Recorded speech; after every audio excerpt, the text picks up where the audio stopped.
So a couple of days ago in Chicago, on the west side of the city, Homan Square, which is right next to Lawndale, North Lawndale, one of the worst areas, I think, in the whole nation. A hardworking 28-year-old man was removing trash, working for Waste Management. He's a garbage truck driver. And two guys come up to him, put a gun in his face, try robbing him. Turns out that he's a licensed concealed carry holder, and he shoots them, one in the neck, and then kills the other one. So many people are saying things along the lines of, why would they even try robbing a garbage man? Well, first of all, you could really be robbed for anything these days because everybody carries a cell phone. Second of all, he's an easy victim, an easy target. And third, I think this really just highlights one of the main points of this video and the lessons learned is that your perceptive beliefs are not reality. And so when you say something along the lines of, oh, well, garbage truck drivers never get robbed, they never get robbed at gunpoint, they never get shot, or they haven't for the last 40 years or whatever it is, just because your narrow-framed point of view believes that does not make that reality for the people who have to go out every single day and serve this nation by removing its waste from all of the areas across this whole entire land. And so let's watch this video. We're going to learn some lessons and we're going to talk about it. There's some really good points that I want you to take away from this. So right down here in the bottom of our screen, we have our victim in the orange vest. And now keep in mind, guys, this is loud. This is bright. He probably can't hear nor see any of these guys coming around this corner, but you can see that they're going to try to trap him and see how he responds accordingly.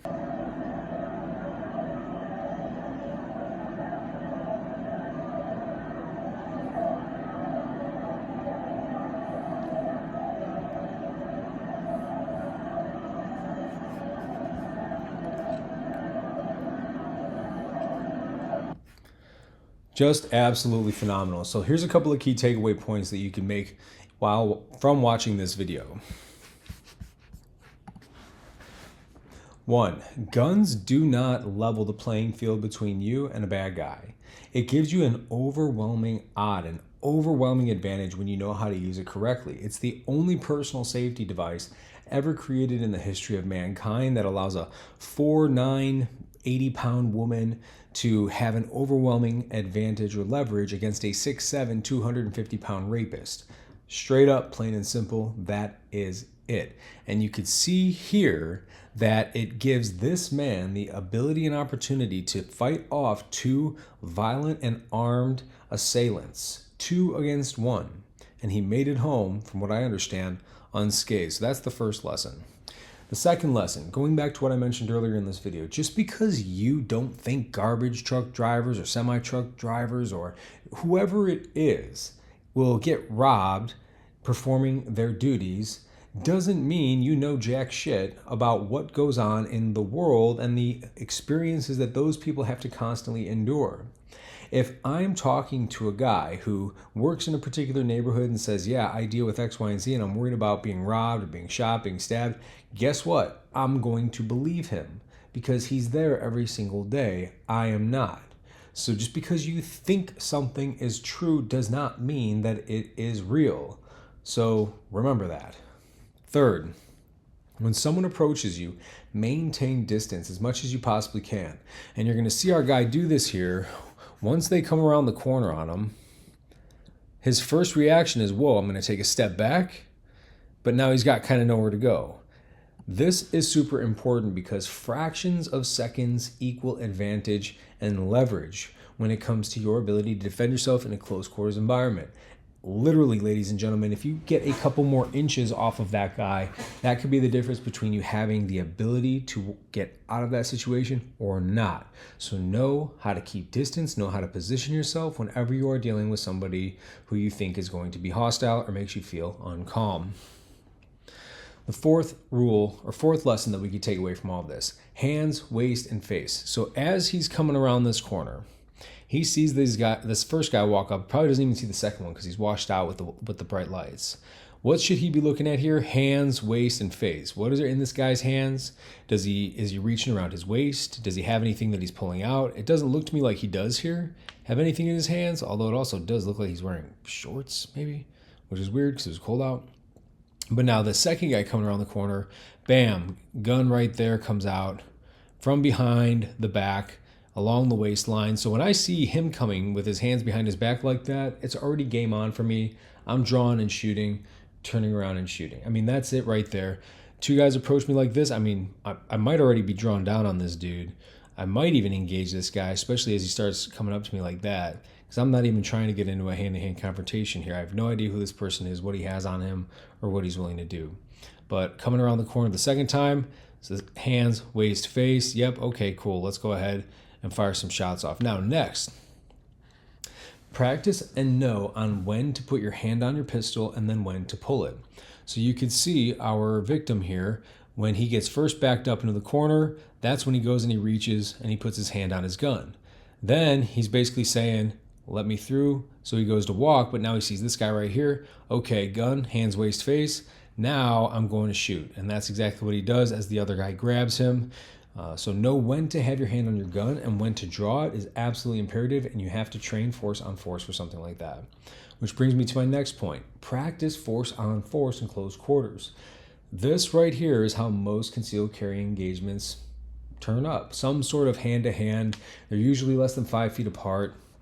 And you got to understand how to fight through that type of a situation. When somebody's grabbing you by your back, this guy made the mistake here of grabbing him by the elbow, which still allowed him free range to get a hip shot off and back the guy up for the first one. But my point to this is, what if his gun would have jammed? He's lucky it didn't. Know how to tap, rack, bang. Know how to engage safely when somebody's on your back. Practice these things in force on force training so you could be just as successful as this guy, because I'm going to bet that a little bit of luck played into this. Fortunately, I'm super happy about that. But just be aware, guys. Train for it, and you could just be that much better. Shoot until the threat has stopped. So you will notice that he pulls his gun out and he shoots this guy. 1, 2, 3. He fires like 5 shots at this guy, I think, in total. Now, how many times did he end up hitting him? I'm not entirely positive. I know at least one hit one of these guys in the neck and one hit one of these guys in the head. I think the first guy got shot in the neck based off of this shot right here, because I think that one drops this dude. I think that one hit him in the head. And then he turns around and he keeps pointing the gun at him. Shoot until the threat is stopped. Not necessarily until they're dead, but if they're dead, then obviously the threat is stopped. But keep shooting until that threat is stopped.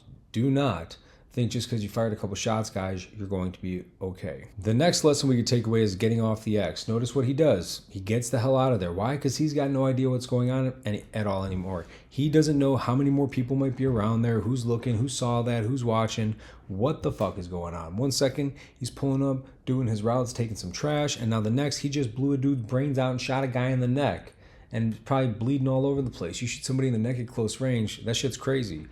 So get off the X and get yourself to a position of dominance where you can consider yourself to be safe.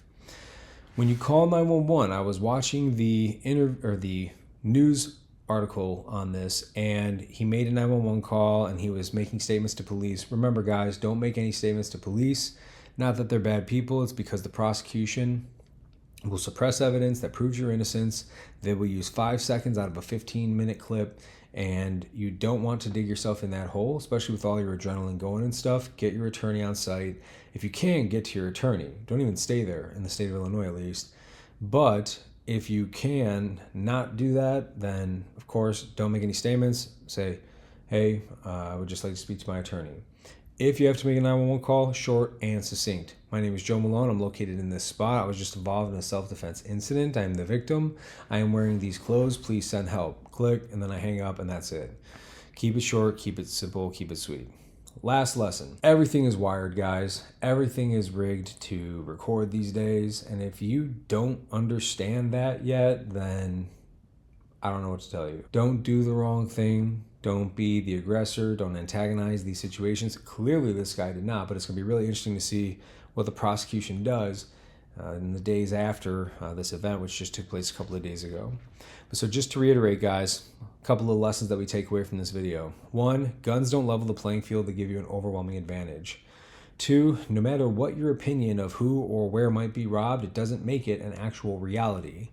3, when someone approaches you, maintain distance as much as you possibly can in order to give yourself the advantage of time to move, which equals ultimate safety. Always look for hands, waist, and face in that order. That's how we observe anytime we're trying to confirm or deny a threat. That's what everybody from the special forces down to the police departments use: hands, waist, and face, to quickly identify potential threats. Know when to put your hand on your pistol and know when to actually draw that pistol. That will give you fractions of a second that will save your life. Shoot until the threat is stopped, guys. Not necessarily till they're dead, but if they're dead, obviously it's stopped. So just keep shooting. You're never out of that fight until the whole situation's been declared over, usually by law enforcement or your lawyer, whatever. Get yourself out of there and don't stop fighting until you're actually completely out. When you make 911 calls, keep them short and simple. And when you talk to the police, it should only be, "I would like to have my attorney present." That's it, guys. They're going to keep coming back at you, but do not answer anything because the prosecution will use that information against you in a court of law. Lastly, everything's on camera. Just remember that. Be a good person. I really hope that this guy does not get any sort of crazy bullshit charges. It's in Chicago. It's on camera. We'll see what happens. This is like as cookie cutter of a scenario as you could possibly imagine.